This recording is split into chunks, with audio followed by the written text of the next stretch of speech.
eyes together.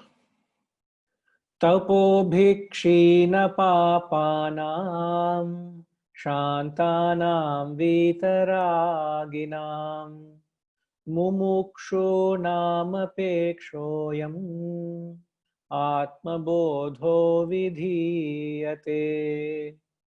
Tapobhikshina papanam shantanam vitaraginam mumukshu namapekshoyam atmabodho vidhiyate.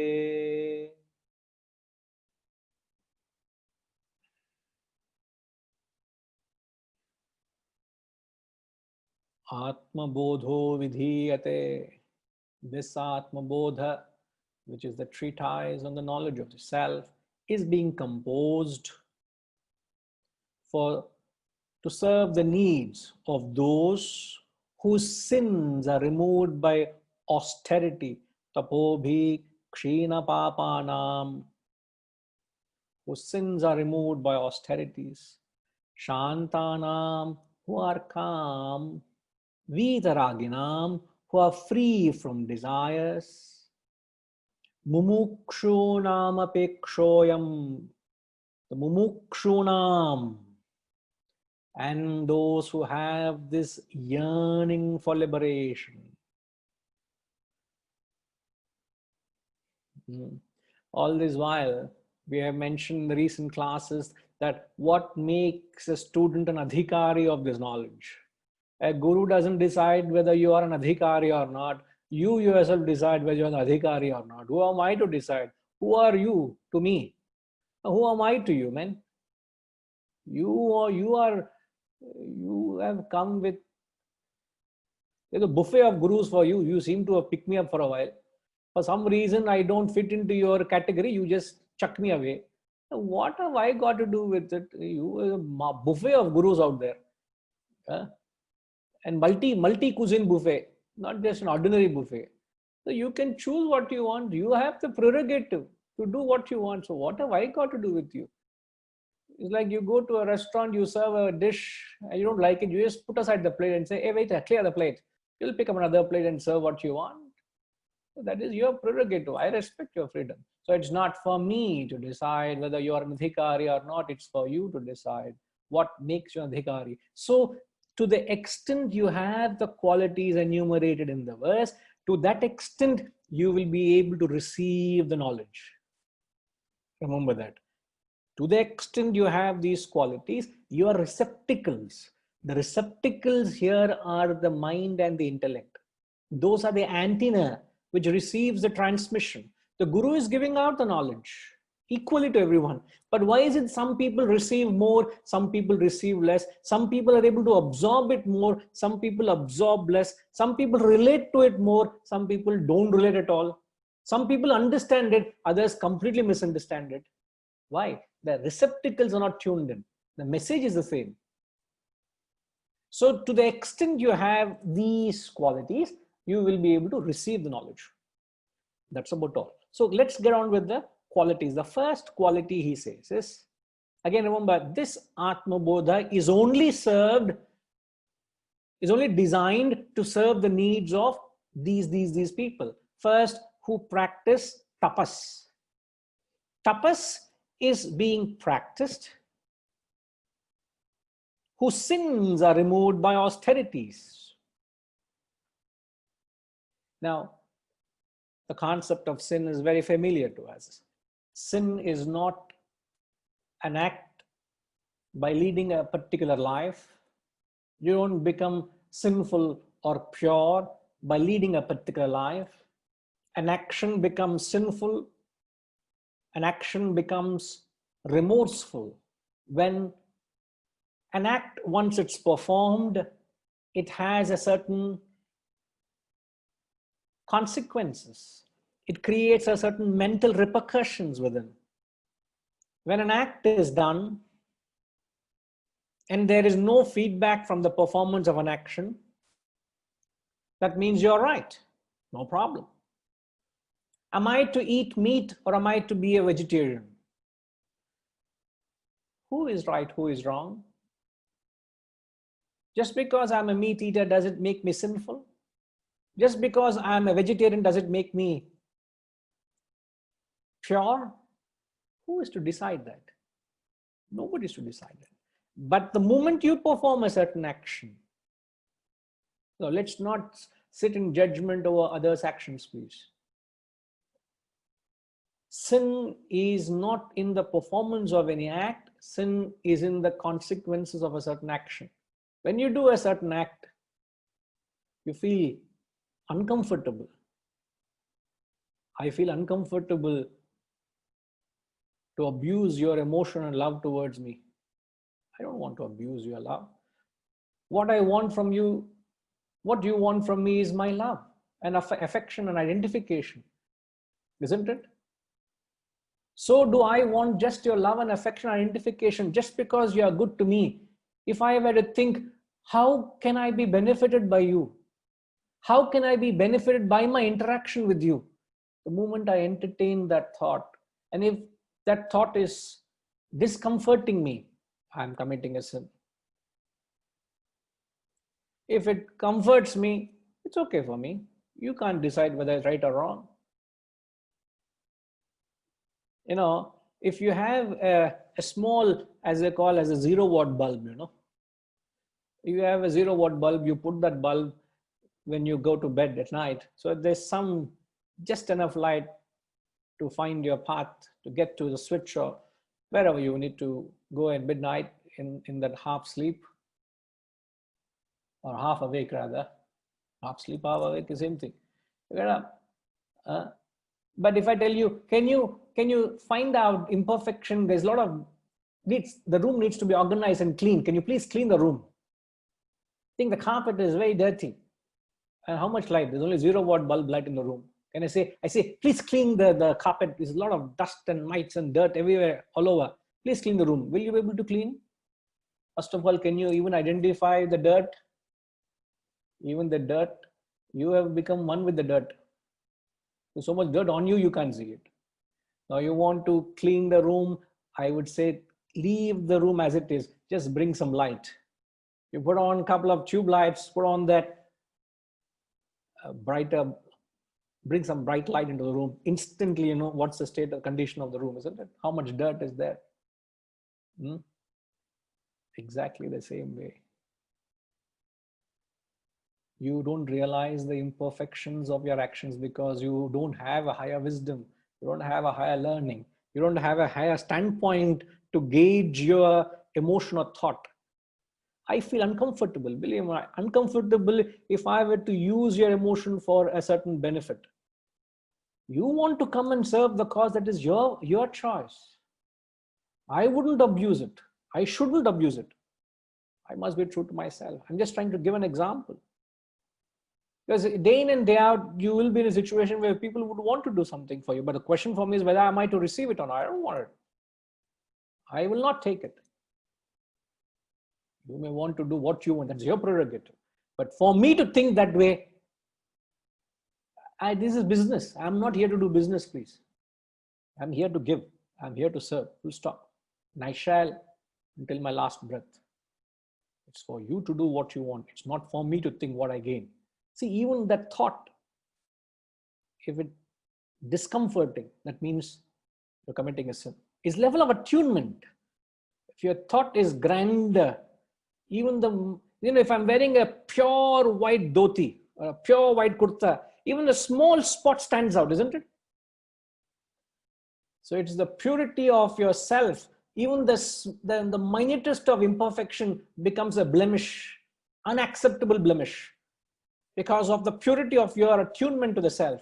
Even the slightest of imperfection or selfishness or non-compliance to the truth stands out. You say, no, neti, not this, I shall reject it. So this is sin. Now, when does one commit a sin?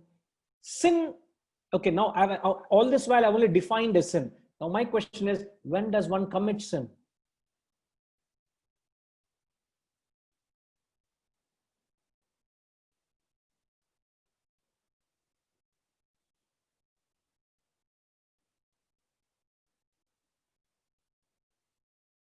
When does one commit a sin?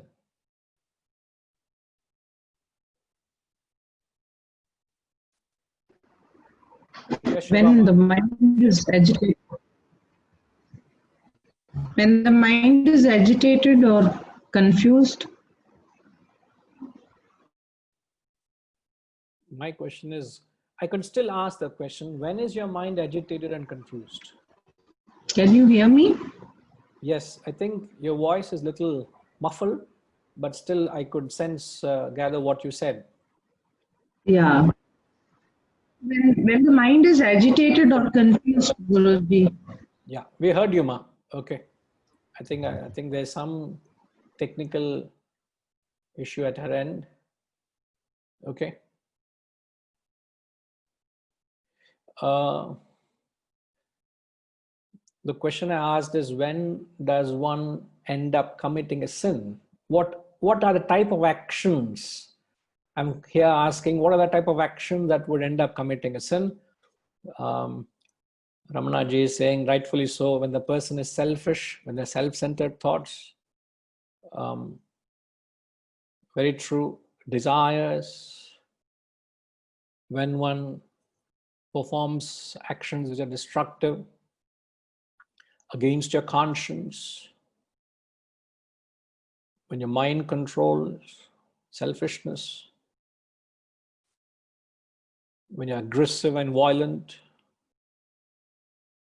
I'm not true to myself, it's selfish. Yeah, I think most of you all echoing the same and the right understanding that when your actions are of an extroverted nature, when your actions are pushing you out into the world, see, you must understand the words which are not new, maybe new to some of you all, but most of you are familiar. The moment we say the word extroverted, when your attention is in the outward world, extroverted, you're materialistic, you're mundane, your actions are secular.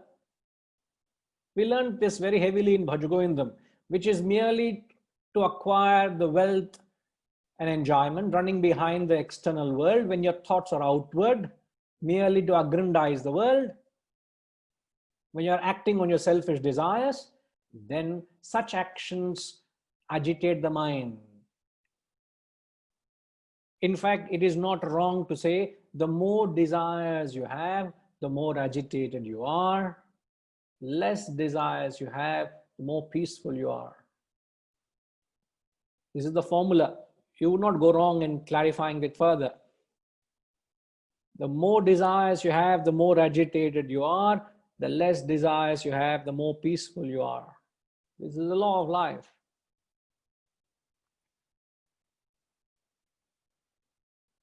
So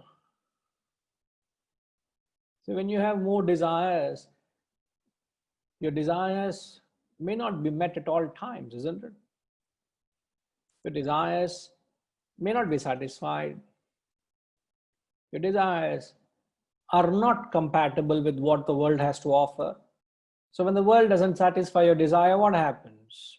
Disappointment, there is stress, there's unhappiness, there's discontentment, you complain, you grumble, there's certain misery.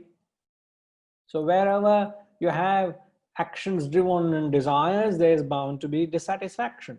Even when your desires are met, you develop multifold emotions of greed, lust, anger, envy, jealousy, all these emotions.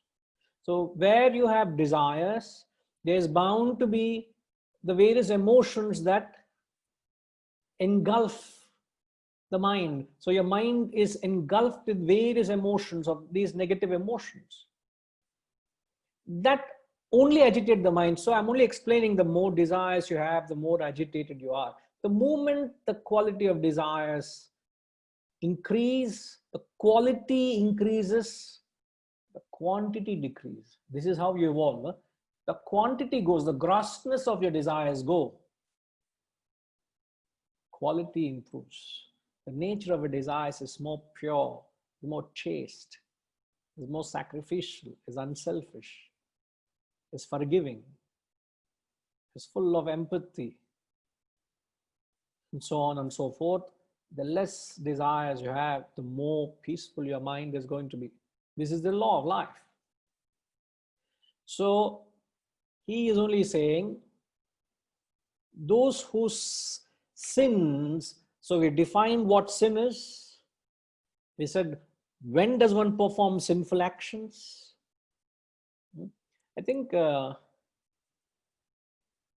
somebody is asking, what does the term secular mean? The term secular is in contrast to the path of the sacred. So the path of secular here suggests someone who leads a life of materiality and sensuality. Okay. On contrary, the path of the sacred is one when one strives to serve a larger cause or a greater purpose in life. You take a holistic purpose to embrace the well-being of well-being of others, or the larger good of others. In any act you do, you can have that holistic vision, a totale vision, a totalistic view, where you think in the interest of others. That is the path of the sacred. When I think only of myself, is the path of the secular. Okay. Now, somebody is making a statement, desires linked to responsibilities when I cannot avoid. Now, we are not talking of abandoning responsibilities here. We're only talking about getting rid of your selfishness and your ego and your responsibilities. Everybody has responsibilities. The Shastras are not telling to get rid of responsibility. I also have a responsibility because I have an obligation, because I've committed my time to you all. Now, do I go about it with an egoistic notion? Do I go about it with an attitude of selfishness, possessive here? Or am I doing my duty with the spirit of seva, the spirit of service? Okay. Right. So the first quality is you perform tapas.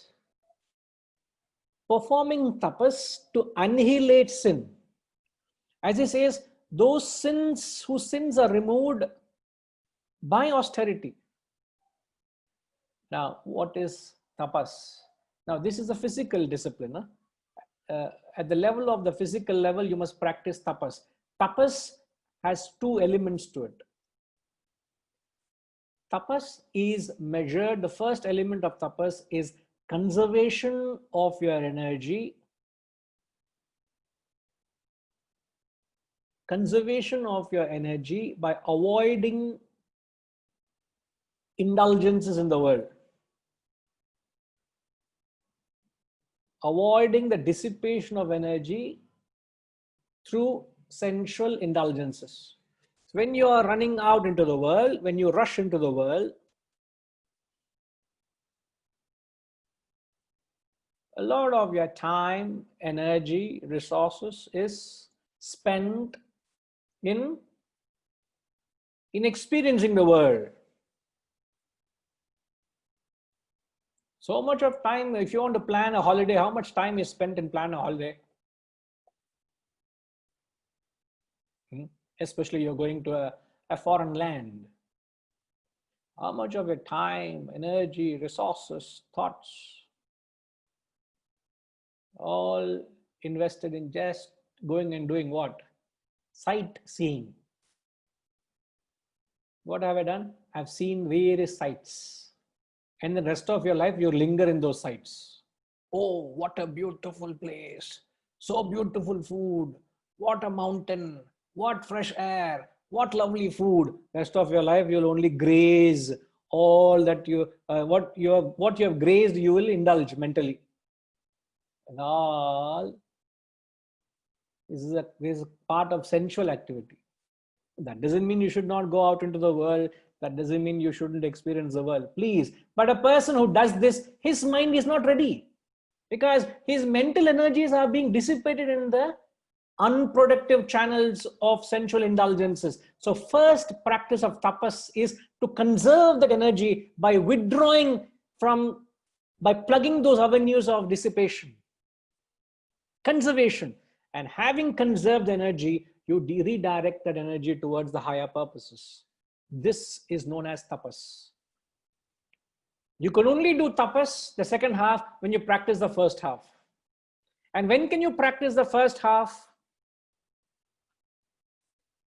When can you practice the first half? What is the first half? I just said.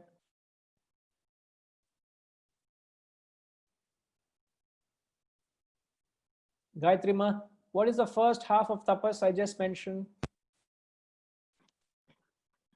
Conservation of energy by avoiding indulgences in the world. Conservation of energy by avoiding indulgence in the world. Now, when would you conserve dissipation of energy?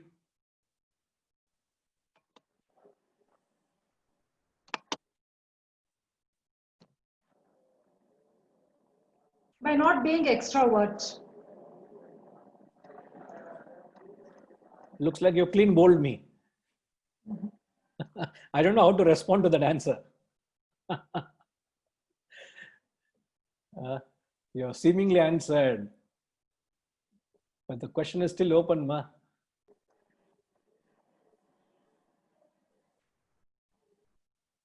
See, the first quality is avoiding dissipation of mental energy, which is being extrovert. Extroverted is where you're dissipating. Now, when would you consider, when would you look at an act as dissipation?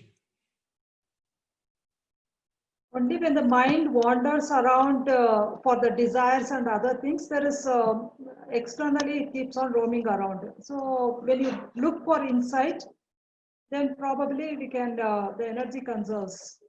Look for insight. What do you mean? We go within. You go inside, you mean? Okay. Within. Okay. See that, no, see, I know where you're coming from, but I just want, I think you're not understanding the question, because the answer is right, but it's not right in tune to Gayatri is not the usual Gayatri I know. That's why I'm clarifying again. See, the question is, tapas is avoiding dissipation. The question is, when does one consider a particular act as dissipation? When does a particular act become a dissipation? I'm not talking from, you may view a certain act of mine as dissipation. I may look at another person's act as dissipation. Isn't it possible? Arey yaar, why are you wasting so much of your time, energy, resources into that thing? Why is a waste of your time? I wouldn't do that. It's okay for me to comment on it. But when would you realize that act is dissipation of your valuable resources? When would you realize that?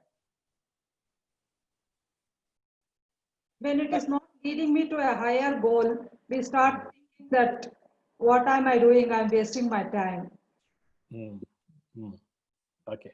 Okay. Now you're very much in thought. Yes. Okay. I leave it at that. Yes, Ma. Yeah, Sethuramanji, you wanted to say something? Please go ahead. When you become a seeker, when you get agitated, when you are extrovert, you get agitated. Then sit back, then you start analyzing, and then you become a seeker. Okay. When you become introvert.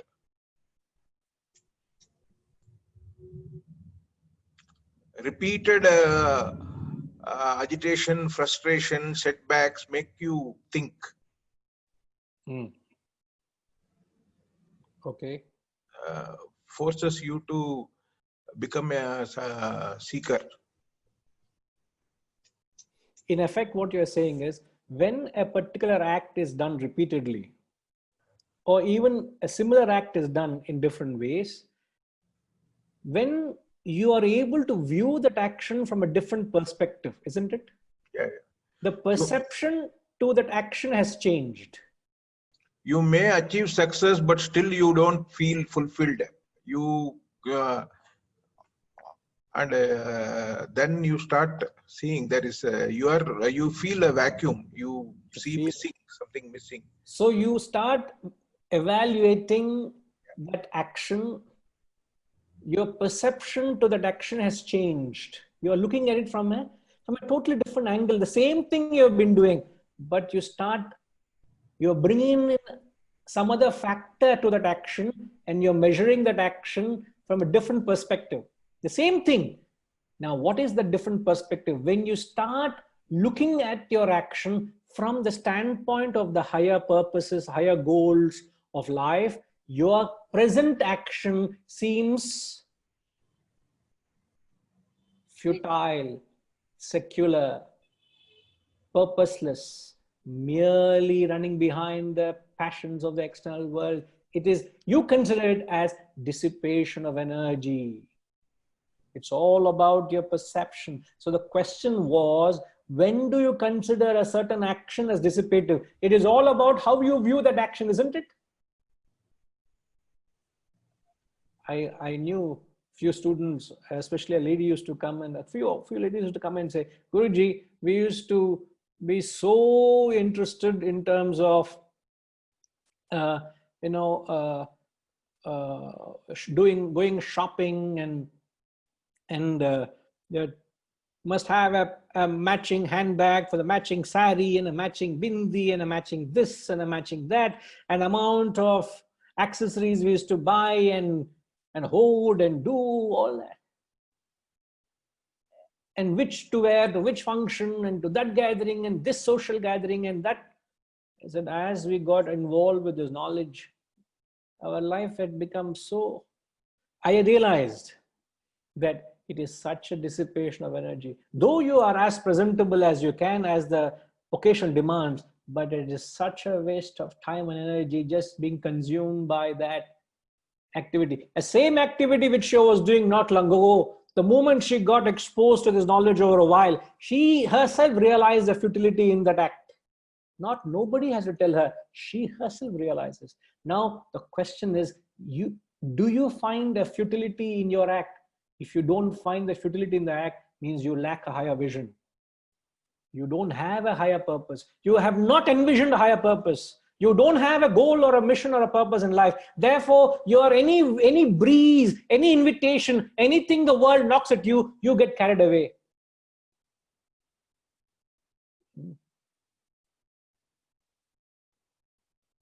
I don't know whether you're able to get into the spirit of this verse, the spirit of the message.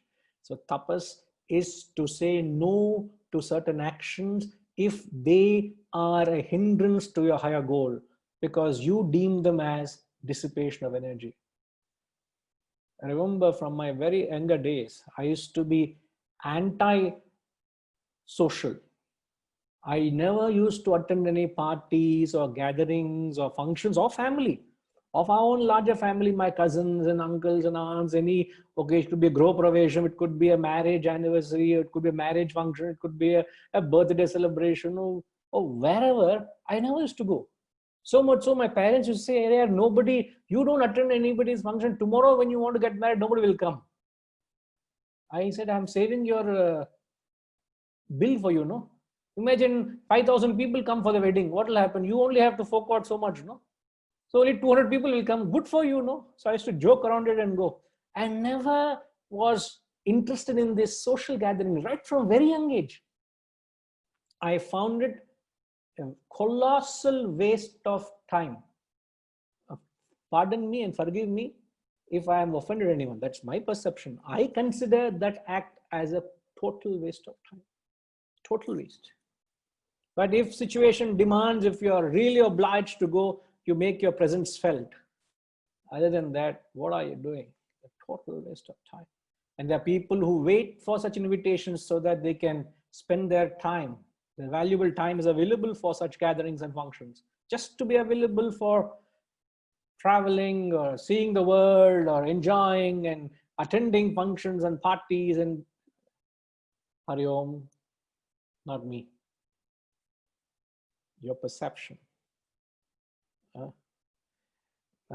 There are certain questions coming. Can't we enjoy life and dress well and take joy in everyday life at the same time be connected? By all means. Absolutely. The Shastras are not saying anything. The moment you have a desire for anything, please go and royally do it. No. But the question is, where do you draw the line? Does every dress of yours is a designer wear?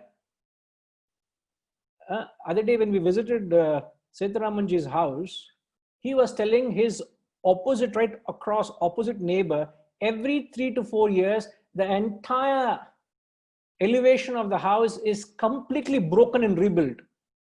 So every 3 years, you see his house completely appears new. Isn't it, Setramanji? And the kind of money he would, and as we parked the car across the road, the maid was using soap water and scrubber and scrubbing the pavement outside the compound wall. Scrubbing and scrubbing the pavement where public would walk. To what extent they're going to just maintaining a certain standard? Why not? If you have that kind of a standard, enjoy life. What is your concept of enjoying life? Every 2 months you are in some exotic destination. You have to, every 6 months you have to take a private cruise liner, or you have to go on a private jet holiday. You must go. You must. I don't know, what is your life, enjoying life mean? What is your concept of enjoyment? You want to every 2 months your entire wardrobe has to be changed. I don't know. The Shastras are saying there is no limit. Go ahead and live a life of Ravana. Give the Ravana's comfort to yourself. Get the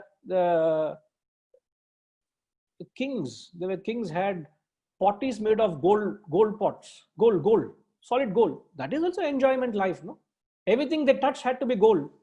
If your life can satisfy such enjoyment, why not? The Shastras have no objection.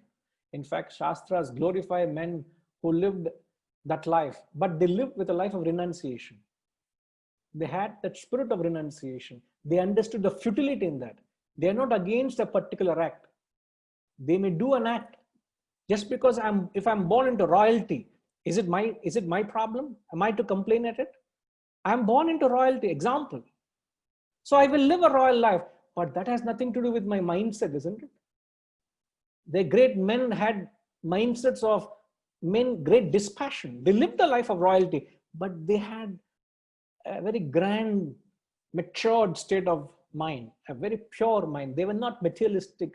They were not indulgent. They were not gross. They were very pure and sacrificial. So there is no intention to hurt anybody's standards of living here. I'm only trying to tell what the text is saying. The rishis in the past used to do tapas to such an extent, they used to stand on one leg. There's a yoga posture called as vrikshasana. Those who do yoga know how difficult it is to stand on one leg with putting the root of the other feet on the root of your other thigh. So literally you're standing like a tree. You're standing on one leg with your palms folded high and trying to balance. If you balance yourself for 2 minutes, I congratulate you. 2 minutes too long. Few seconds you close your eyes, you lose balance. And yet you see Puranic stories, how our great rishis used to be in penance, in the woods, somewhere in the Himalayas, somewhere isolated themselves from the world. They physically isolated themselves from the world. And they were in that state to the extent where ant hills used to be built around them. So the ants also considered them as a piece of wood or dead wood or a tree. So ant hill, that is kind of tapas one has to do.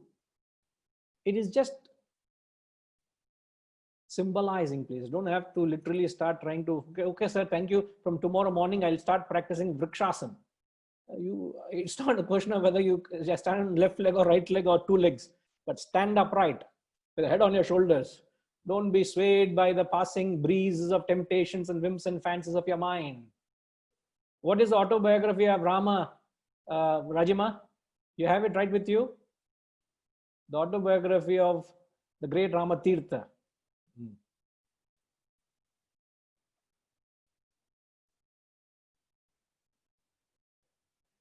Every moment you must enjoy, Nayarji. J.R. Nayarji. You please socialize, you have party, you enjoy life. Also understand that is all not what the purpose of life is. Life is just not to party and socialize. Life has a purpose, my dear. Grand purpose. And if you're just lost in this, you fail to realize the grand purpose of life.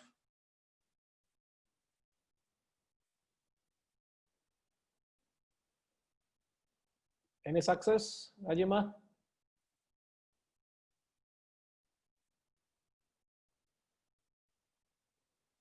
I don't get the entire. Guruji, Hari Om. Riom. If Rama is asked to put his whole philosophy in a nutshell, it is denial of little self, positive assertion of real self. Is that the one you are looking for, Guruji? No, there is a small autobiography of Rama. Yes. Rama tells you he is Ah. really above fear, above anxiety, above annoyance, but it is achieved by constant practice. It has brought Rama up from a state of the lowest depths of weakness and superstitions. Every whiff of wind threw Rama off his balance. If one man can do this, you can. Rama tells you he's really above fear, above anxiety, above annoyance. And then every whiff of wind threw Rama off his balance. It brought him from the lowest depths of ignorance to the highest states of elevation. If one man can do it, so can you, man.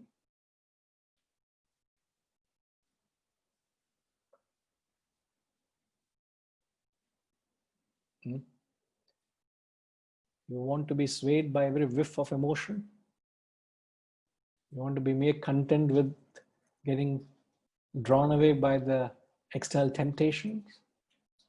You must have that inner perception to be able to relate to what they're saying. As I said, each one of us are at a certain level of frequency. And the growth happens when you start looking at your action as childishness. There is certain childishness in every stage, isn't it, Ji? Don't you look back in your own past and say, oh, how childish I was? Don't you? Did you realize the childishness at that point? Did you understand the hollowness of your pursuit at that point? That's all I'm saying. That's all the Shastras are saying. And you can only expedite that process of growth through knowledge and understanding and wisdom when you understand the futility of what you're doing.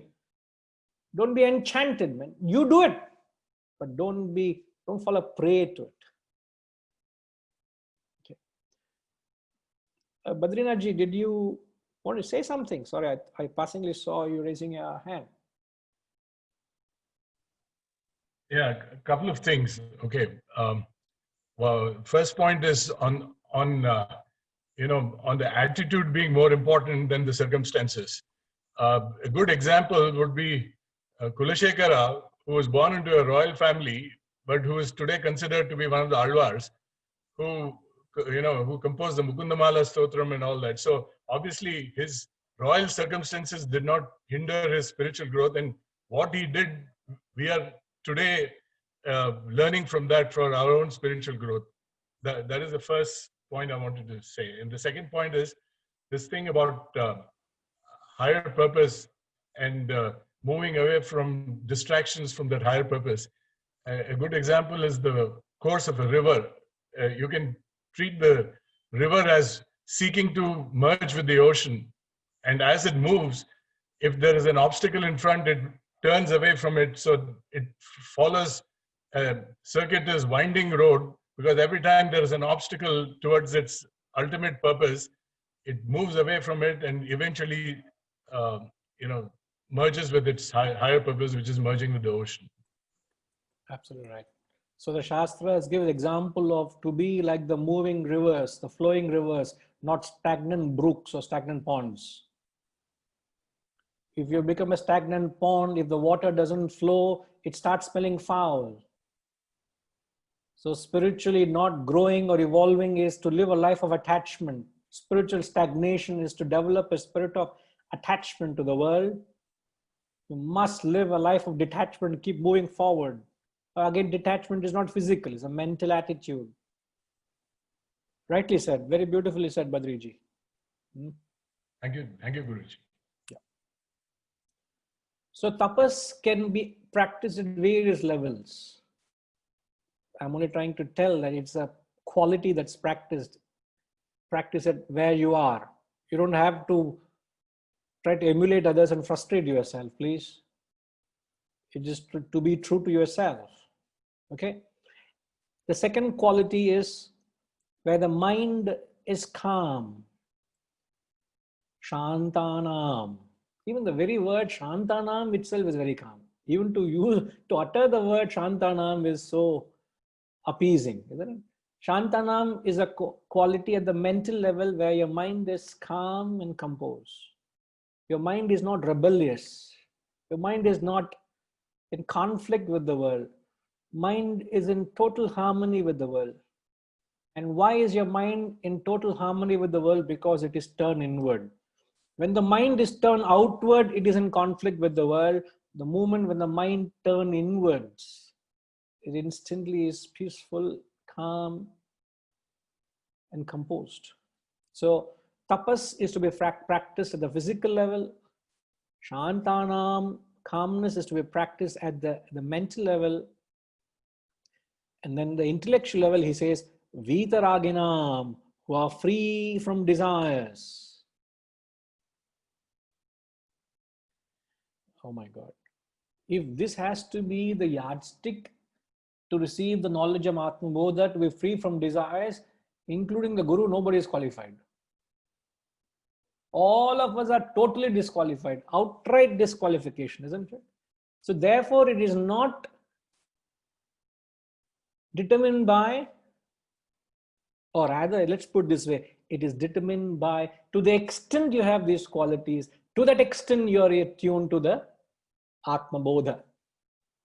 It is to the extent, relative. So don't take it in absolute sense, relative sense. Now, free from desires. Now, how does one get free from desires?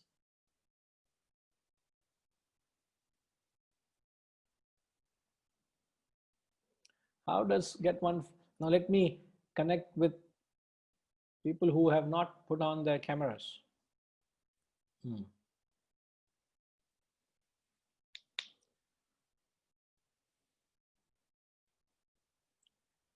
Can I engage with Lalita Ayarma?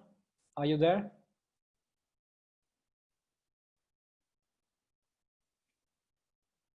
I'm here, sir, All but right. I'm still not ready to participate. Most But welcome. I come and do listen to you. I've been doing it for the past few sessions, but I'm not ready to comment or participate. Thank you. No problem. Most welcome. Glad you're able to join in. Anybody else?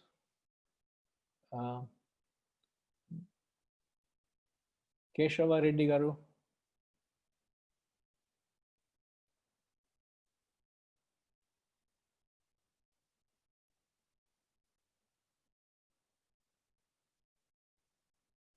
Once you understand the higher values, you feel like these desires will always be never ending, and you should have some full stop somewhere and think of higher values, and purpose of life should be understood, and be peaceful and be happy. Very well said, sir. Thank Very you, well sir. said. Thank you, Guruji. Thank you yes, so thank much. you. Very well said. So the realization that there is no end to a satisfaction of the mind's desires. Whose ever mind, it is not a child's mind or an adult's mind or a professional's mind or a non-professional mind, whether an American mind or a mind of a non-developed country. You can go to the most peaceful country or the most most developed country. It's not your social status, it's not your religious status, it's not your economic status, but whatever, whosoever be the nature of the mind, the nature of the mind is said to be like a Ravana. The nature of the mind is, the mind cannot be satisfied. Remember this. This is the nature of Ramana Garu. This is the nature of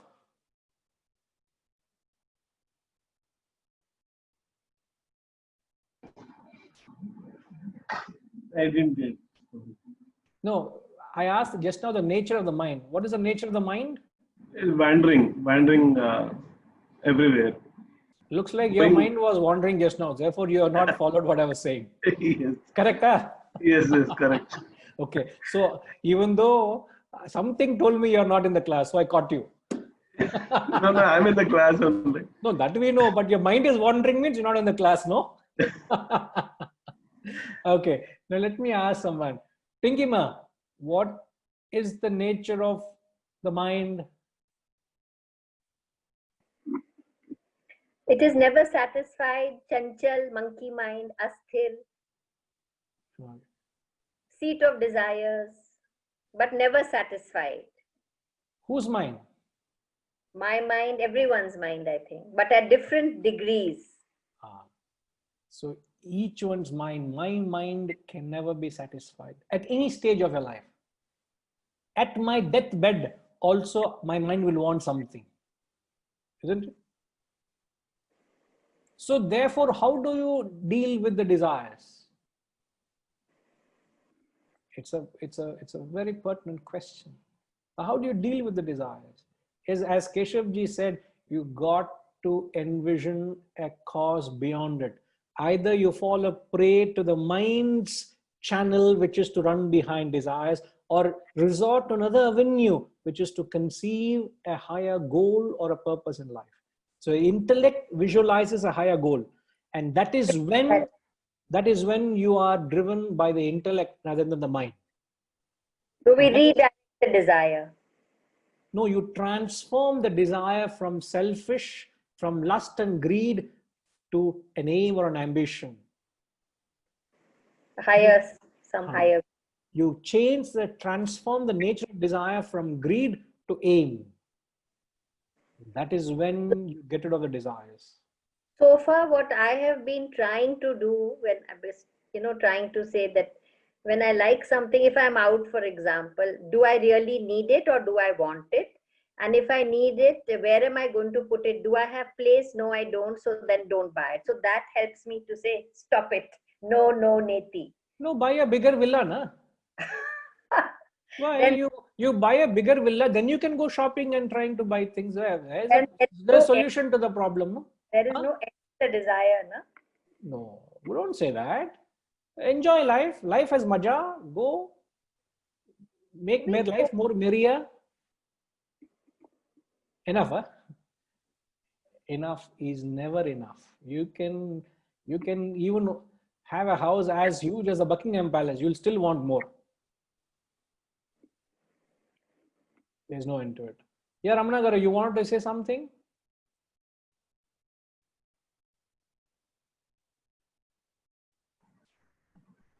When you ask me like what is the nature of mind, so it reminds me of, it's like in a monkey. One monkey by nature it's in a very fickle, right?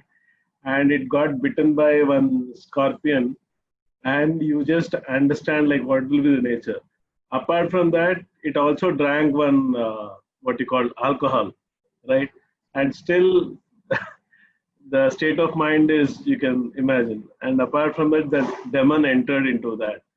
So it's like that mind is always this thing. Desires is like, it made still agitated, and the envy of seeing the others' growth, it is still agitated, and you got some ego sort of thing. So the nature of mind is so horrible, right? Humanity is falling a prey to the mind because they don't know how to keep it at bay. It is a beautiful entity, but it can cause a lot of havoc if you don't know how to discipline it, how to nurture it and culture it. So it's an uncultured mind, an immature mind that causes havoc. Yeah. Very true, very true. Right, wonderful. So this is how you checkmate the desires. Otherwise, there is no end to your mind going behind. And at different stages, your mind is fascinated with something. The famous words of in Bhajagovindam. Which is the verse? Balastavat kridasaktah tarunastavat tarunisaktah vruddhastavat chintasaktah parame brahmani kopinasaktah. Narji, actually you're quoting this verse. As a child has no passion for having a wife. He only balastavat krida sakta. He'll have desires for all kinds of toys. That's the life spent in the toy world. Tarunastavat taruni sakta. He wants a passion for name, passion for power, passion for proprietorship, passion for women, passion for this, passion for that. That is the youth. Vriddhastavat chinta sakta. There are other kind of that consumes the life of an old age. So where do you have time to think of the higher? That's what Bhajovinam says, Adi Shankaracharya. Choice is yours. You can burn your whole life getting caught up with the various engagements of your mental passions, wherever your mind is fascinated with. Tapas of the physical, Shantanam, calmness of the mental, free from desires of the intellectual. Fourth is, he says, yearning for liberation, mumukshatva, mumukshunam, means it is a yearning for liberation. Yearning for liberation also is another desire. Now,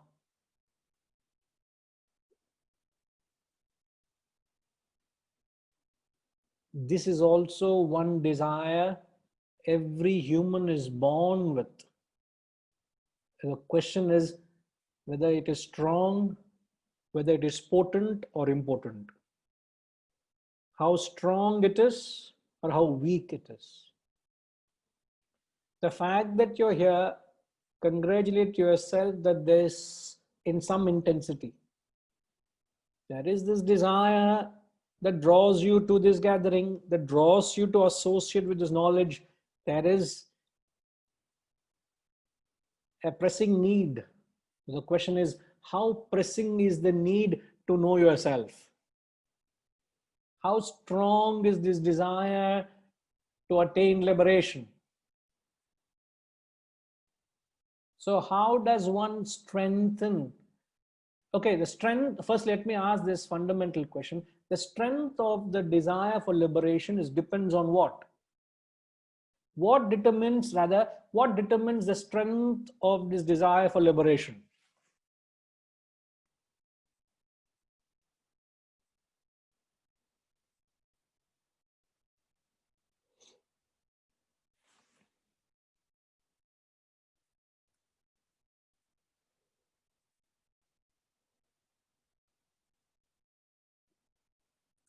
Murthy Garu, can I ask Mr. C.N. Murthy Garu?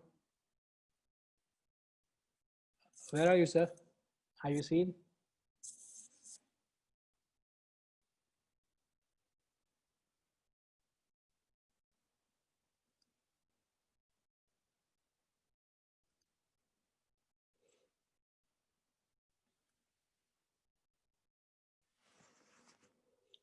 Suffocation with the material world. Sethuramanji is typed as, I think Sethuramanji you have typed as privately, so you can share it with the group, but I shall share what you said. Spiritual quotient, the sattvic environment around you.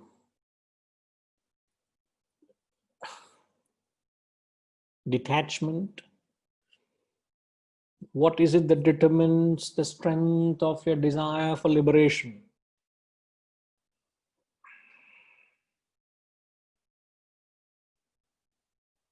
Hariji?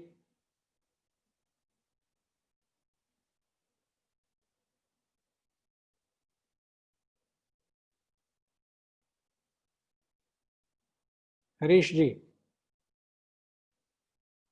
What is it that determines the strength of your yearning for liberation? Possibly, as you said earlier, how suffocated you are with your existing situation and your desire to change it.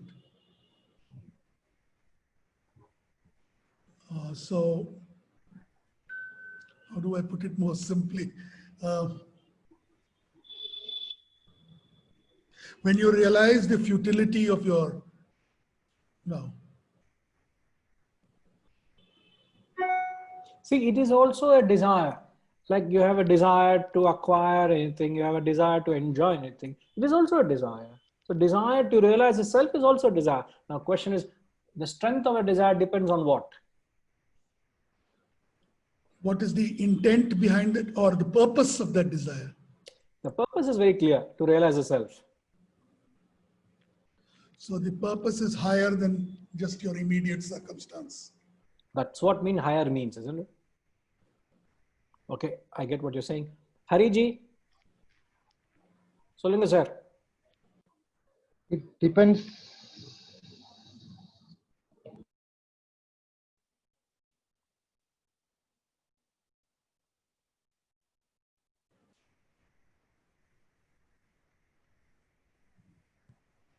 It depends on the degree of identification with our body and mind.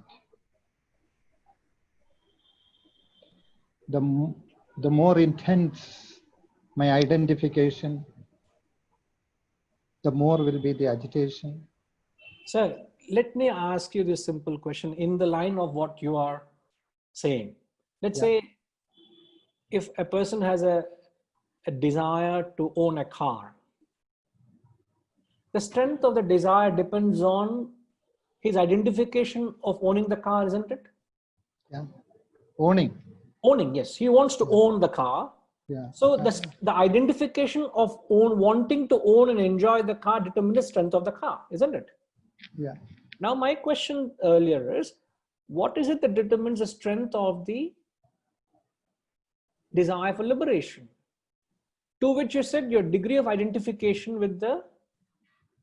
Yeah, if I am my degree of identification with my body, mind and intellect is less, then I will have less degree of need to go higher, because I am more, I am identifying myself with my body, mind and intellect, and the higher level is not there. Okay. I am clinging to my body, mind and intellect. Okay, right. Beautiful thinking, beautiful line of thought. But let me give you all a tip. What is it that conceives the self? What is it in a human that conceives the self? So the conception of the self is ignorance. No, 1 minute. Let me complete this. The capacity to conceive the self is akin to the desire to get there. But you must have the capacity. So what is it that has the capacity to conceive the glorious self?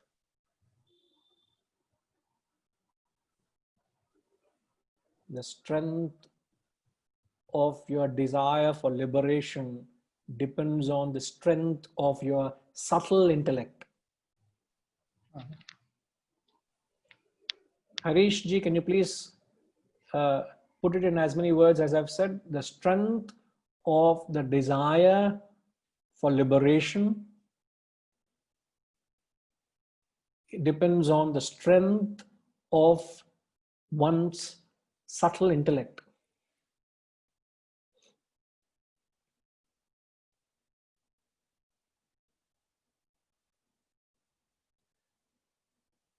Now, subtle intellect, I repeat, the strength of one's capacity or one's strength of the desire for liberation depends on the strength of one's subtle intellect. So, because it is the subtle intellect that conceives the goal of realization, nothing else. So, it is the intellect that conceives the goal.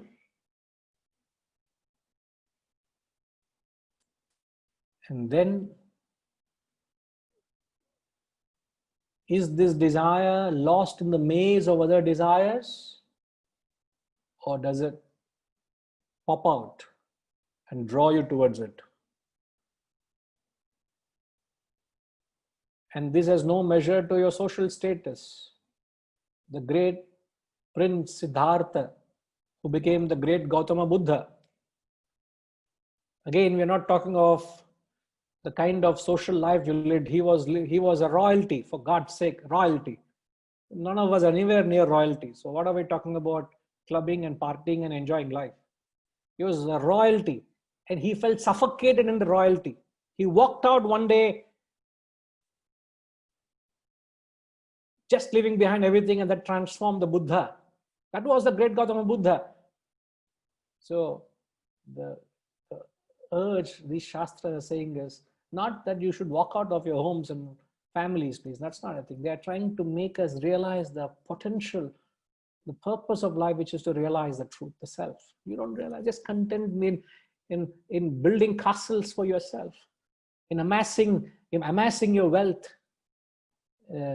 Just rich, you're rich outwardly, inwardly poor. What are you gaining, man?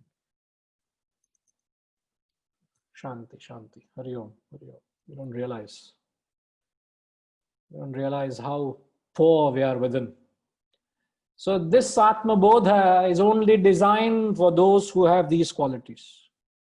The more you have these qualities, the more you are attuned to receive the ATMABODHA. Remember that. Now I will clarify this statement which I said. It is a subtle intellect that conceives the goal of liberation. The strength of the desire for liberation depends on the strength of one's intellect. I shall clarify it when we come back next week, and I expand a little more this particular verse has to say. Okay.